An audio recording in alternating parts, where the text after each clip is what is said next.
Everyone. तो आज हम पढ़ेंगे क्वाड्रेटिक इक्वेशन। क्वाड्रेटिक इक्वेशन क्या होती है? तो जब किसी पॉलिनोमियल में highest power of x is 2, तो इस तरह के पॉलिनोमियल को क्वाड्रेटिक पॉलिनोमियल बोलते हैं। और जैसे 3x square plus 2x plus 3, एक 2x प्लस 3 ये क्वाड्रेटिक पॉलिनोमियल है। x स्क्वायर प्लस 4 ये भी एक क्वाड्रेटिक पॉलिनोमियल है। और root 3x square plus 2x minus root 3 ये भी क्वाड्रेटिक पॉलिनोमियल है। क्यों? क्योंकि highest power of x is 2। तो यदि किसी टर्म में हाईएस्ट पावर ऑफ x 2 मिले तो वो पॉलिनोमियल क्वाड्रेटिक पॉलिनोमियल कहलाएगा। अब जैसे 3x प्लस 4 ये क्वाड्रेटिक पॉलिनोमियल नहीं है। ये क्या है? क्वाड्रेटिक नहीं, लीनियर है। This is not quadratic, this is linear polynomial. Linear polynomial का मतलब हाईएस्ट पावर 1, क्वाड्रेटिक पॉलिनोमियल का मतलब हाईएस्ट पावर 2। तो अब क्वाड्रेटिक इक्वेशन क्या होती है? क्वाड्रेटिक इक्वेशन का मतलब इसी चीज को क्वाड्रेटिक पॉलिनोमियल जब 0 के बराबर रख देते हैं तो वो क्वाड्रेटिक इक्वेशन का फॉर्म ले लेती है। जैसे 3x square plus 2x plus 3 is equal to 0। तो this is a quadratic equation. ठीक है। क्वाड्रेटिक इक्वेशन की दो सॉल्यूशन होते हैं। x की दो वैल्यू से सेटिस्फाई होगा, x1 एंड x2। वो सॉल्व करने का तरीका हम देखेंगे। तो जितने डिग्री का पॉलिनोमियल है उतने रूट्स आएंगे, उतने सोल्यूशन होते हैं। जैसे क्यूबिक पॉलिनोमियल ले लें, 3x cube plus 4x square plus 6x plus 2 is equal to 0। तो यहां पर हाईएस्ट पावर 3 है, तो ये क्वाड्रेटिक पॉलिनोमियल नहीं है, लीनियर भी नहीं है, ये क्या? Cubic polynomial.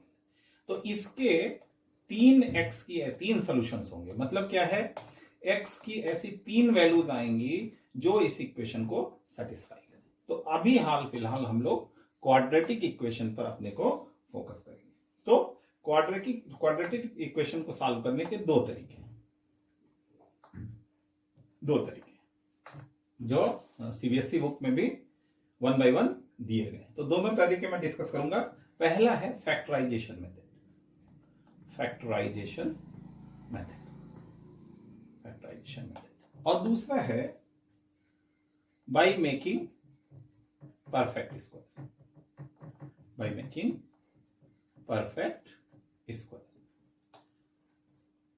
तो ये दोनों तरीके 1 बाय 1 हम देखते हैं। तो हम सीधा अच्छा, अब जैसे जनरल पॉलिनोमियल क्वाड्रेटिक इक्वेशन लिखना है तो कैसे लिखेंगे? ax square plus bx plus c is equal to 0 where a is not equal to 0। a 0 के बराबर हो जाएगा तब तो लीनियर बन जाएगा। तो a 0 के बराबर नहीं होना चाहिए, a b c रियल होना चाहिए, और इस तरह का जो पॉलिनोमियल है क्या कहलाएगा? Quadratic equation. तो अब जैसे फर्स्ट मेथड फैक्टराइजेशन मेथड के बारे में हम लोग डिस्कस करते हैं, कैसे करेंगे। तो ax square plus bx plus c is equal to 0, इसको हम दो फैक्टर्स में तोड़ने की कोशिश करेंगे। कैसे तोड़ेंगे? ध्यान से देखिए। कांस्टेंट टर्म है c और x स्क्वायर का कोफिशिएंट है a और c को मल्टीप्लाई कर देंगे। कोई वैल्यू आएगी, सपोज एक कुछ वैल्यू आ गई। अब c के बगल वाले साइन पर ध्यान ले जाएं। ये क्या है? Plus, this is plus sign. तो ये जो वैल्यू आएगी इसके ऐसे दो फैक्टर करने हैं। ये जो वैल्यू आएगी a और c को मल्टीप्लाई करने से जो वैल्यू आएगी ना, मान लिया जैसे 10 आ गई, तो इस 10 के दो ऐसे फैक्टर करने हैं जिनका सम b के बराबर। ठीक है। अच्छा, यहां नहीं समझ में आ रहा तो हम ऐसा करते हैं, न्यूमेरिकल एग्जांपल ले लेते हैं, क्योंकि ये तो ABC है, अलजेब्रिक फॉर्म में है। तो न्यूमेरिकल एग्जांपल से देख के समझने की कोशिश करते हैं कि किस तरीके से। तो let us see 6x square plus x 6x square plus 5x plus 1 is equal to 0। ये इक्वेशन है, इसको फैक्टराइजेशन मेथड से हमको सॉल्व करना है। तो सबसे पहले क्या बोला था मैंने, ए और सी को मल्टीप्लाई करें। तो यहां पर ए की वैल्यू 6, बी की वैल्यू ए की वैल्यू 6, बी की वैल्यू 1। तो ए इंटू सी जो फैक्टर मैंने बोला था वो क्या हो जाएगा, 6 into 1, 6 into 1 how much, it's a 6। अब यहां का साइन पे ध्यान दे जाए, दिस साइन इज प्लस। तो हमको 6 के ऐसे दो फैक्टर्स करने हैं जिनका सम 5 आ जाए, ये बीच वाला बी आ जाए, ठीक है। तो 6 के ऐसे फैक्टर्स हम लिखते हैं, 6 का एक तो 6 इंटू 1 फैक्टर होता है, ये तो नहीं चलेगा, 6 और 1 7 हो जाएगा। हाँ, 6 का 3 इंटू 2 ये फैक्टर चल जाएगा, ये देखो 3 इंटू 2 मीन्स 3 प्लस 2 5। तो ये जो दो फैक्टर मिले हैं इस टर्म को उन्हीं दो फैक्टर्स में तोड़ देना। कैसे, 6x² प्लस क्या फैक्टर्स आए थे, 3 इंटू 2 5x क्या लिख सकते हैं, 3x प्लस 2x प्लस 1, ठीक है। ये फैक्टर्स कहां से आए वो तरीका मैंने बता दिया। x² के कोफिशिएंट a को कांस्टेंट टर्म c से मल्टीप्लाई किया, यहां पर 6 इंटू 1 6 आ गया। इस 6 के दो ऐसे फैक्टर्स करने हैं जिनका सम 5 आ गया, क्योंकि यहां ये सम जो है यहां पे प्लस है तो सम 5 आ, यहां पे माइनस होता तो डिफरेंस 5। तो अब क्या करना है, पेयरिंग कर लो। 4 टर्म हो गए ना, पहले 3 टर्म थे, अब 4 टर्म हो गए। तो क्या करना है, यहां पे देखो 2 टर्म है, 6x² प्लस 3x, तो 3x कॉमन हो जाएगा, वैल्यू आ जाएगी 2x प्लस 1, और यहां पर प्लस 1 कॉमन आ जाएगा 2x प्लस 1। तो ये वैल्यू हो जाएगी, इसमें अब दोनों टर्म में देखा जाए तो 2x प्लस 1 कॉमन है, तो 2x प्लस 1, तो फर्स्ट टर्म में क्या बचेगा, 3x plus 1 is equal to 0। तो ये फैक्टराइज हो गया। क्या, कैसे आया factor, 2x plus 1 into 3x plus 1 is equal to 0। तो यदि दो चीजों का मल्टीप्लीकेशन 0 है तो या तो ये 0 है, या तो ये 0 है, या दोनों 0 है। तो ऐसे इसका सोल्यूशन कैसे लिखेंगे, when 2x plus 1 is equal to 0, x is equal to minus half. When 3x plus 1 is equal to 0, x is equal to minus 1/3। तो ये दोनों आंसर, दो रूट्स बताए थे मैंने, दो रूट्स आएंगे, और ये दोनों रूट्स इस तरीके से फैक्टराइजेशन मेथड से आ जाएंगे। तो एक और एग्जांपल समझने की कोशिश करते हैं कैसे क्वेश्चन सॉल्व किए जाएंगे। Let us take an example, 6x² minus x minus 2 is equal to 0। अब हमको इसका फैक्टराइजेशन मेथड से सॉल्व करना है। तो कैसे होगा, मैंने क्या बताया, a और c कांस्टेंट टर्म, और a, c और a को मल्टीप्लाई कर लें तो 6, a और c को मल्टीप्लाई करते हैं, 6 इंटू 2 इज इक्वल टू 12, ठीक है, 12 आ गया। a और c को मल्टीप्लाई करने से 12 आ गया। अब इस 12 के ऐसे दो फैक्टर करने हैं जिनका, अब यहां पे क्या है, c के बगल में निगेटिव साइन है, here it is negative sign, not, पहले पिछले केस में क्या था, पॉजिटिव साइन था। तो हम क्या कर रहे थे, ऐसे दो फैक्टर खोज रहे थे जिनका सम c के बराबर है।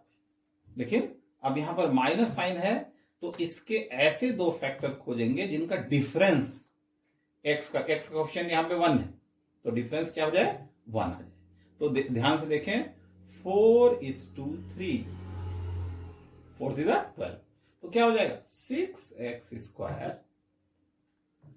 अब क्या लिख सकते हैं, माइनस 4x और प्लस 3x। तो ये माइनस 4x प्लस 3x मिलके माइनस x के बराबर हो जाएगा, और minus 2 is equal to 0। Again 3 term वाला जो क्वाड्रेटिक टर्म था वो 4 टर्म्स में टूट गया। पेयरिंग कर लें, ये पेयरिंग करते ही कॉमन चीज मिलेगी, तो यहां पर कॉमन चीज क्या मिलेगी, 2x क्या आ जाएगा, 3x माइनस 2, 2x इसमें से निकला, 3x बचा, 2x इसमें से मिला तो 2 बचा। यहां पे प्लस 1 कॉमन होगा, 3x minus 2 is equal to 0। तो ये वैल्यू आ जाएगी, मैं यहां पे लिखता हूं, ये वैल्यू आ जाएगी अब ये दोनों टर्म में देखो 3x minus two, 3x minus two ये कॉमन है, इसको बाहर निकाल ले 3x माइनस टू, तो फर्स्ट टर्म में क्या बचेगा 2x और प्लस 1, 2x फर्स्ट टर्म में बचेगा और प्लस 1 सेकेंड टर्म बचेगा। This is equal to 0।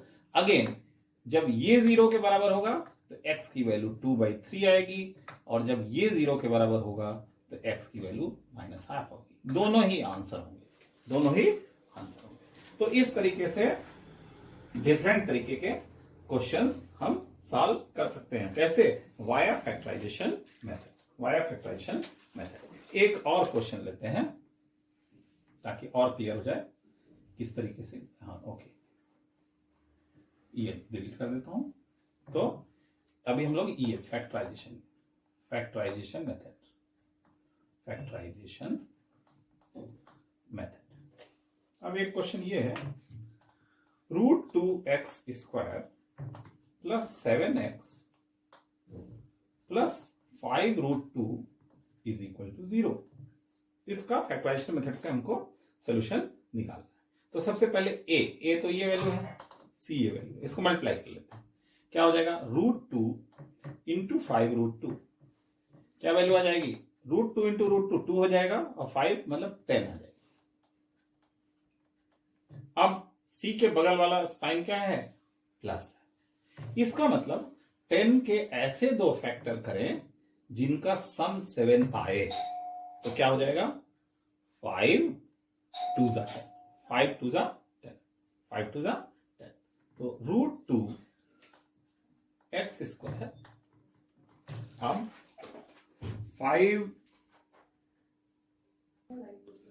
अब 5 2 जा 10, तो ये 5 और 2 मिलकर 7 हो जाएंगे। तो 7 को इन दो फैक्टर्स में तोड़ सकते हैं, इन दो टर्म्स में तोड़ सकते हैं। क्या लिख सकते हैं?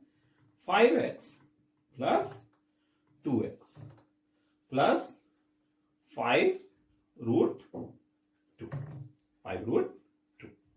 तो ध्यान से देखें, इज इक्वल टू 0। इसको पेयरिंग कर लेता हूं, इसको पेयरिंग कर लेता हूं, ठीक है। तो अब ध्यान से देखें, इसमें क्या हो जाएगा? x कॉमन, तो क्या हो जाएगा?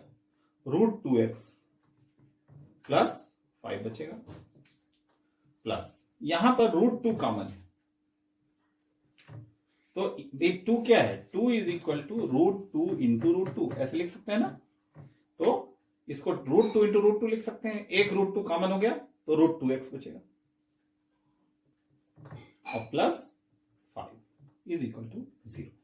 ये कॉमन लेने में ध्यान रखना है कि जो फर्स्ट ब्रैकेट में जो कुछ आएगा वही सेकंड ब्रैकेट में आना चाहिए, तभी हमने सही तरीके से कॉमन लिया है, otherwise there is some mistake. Okay, तो यहां पर ध्यान दें, √2x प्लस 5 आ रहा है, यहां भी √2x प्लस 5 आ रहा है। अब ये पूरा ब्रैकेट इस टर्म और इस टर्म में कॉमन है। अगेन इसको बाहर निकाल लेते हैं, √2x प्लस 5 और x plus √2 is equal to 0। तो यदि ये वाला 0 के बराबर है तो x की वैल्यू आ जाएगी -5/√2, और ये वाला जब 0 के बराबर है तो x की वैल्यू आ जाएगी -√2। तो दिस इज द आंसर। तो दिस इज फर्स्ट पार्ट। कैसा, कौन सा पार्ट था ये? फैक्टराइजेशन मेथड, ठीक है। अब सेकेंड पार्ट में हम देखेंगे कि किस तरीके से परफेक्ट स्क्वायर बनाकर, perfect square formula, perfect square बनाकर पहले सीखेंगे किस तरीके से सॉल्यूशन निकालते हैं, फिर एक फार्मूला ड्राइव करेंगे जिसको डायरेक्टली हम क्वाड्रेटिक इक्वेशन में यूज करेंगे, जिससे हमको रूट डायरेक्टली मिल जाए। सेकेंड प्रोसीजर जो है तब यूज किया जाता है जब फैक्टराइजेशन जो है हमारा पॉसिबल ना हो, क्योंकि factorisation is easy, it is bigger, but formula याद आने के बाद ये भी आसान है। तो first we will try for factorisation method, यदि इससे सॉल्व नहीं होता then we will go for perfect square method. तो आज के लिए बस इतना ही, और यदि वीडियो पसंद आया तो जरूर लाइक करें और सब्सक्राइब करें चैनल, ताकि मेरा भी मोटिवेशन बना रहे। कमेंट बॉक्स में जरूर लिख के बताएं, यदि कोई टॉपिक चाहिए तो उस पर मैं अलग से वीडियो बना के डाल दूंगा ताकि आपके लिए हेल्पफुल रहे। Okay, thank you very much, thank you.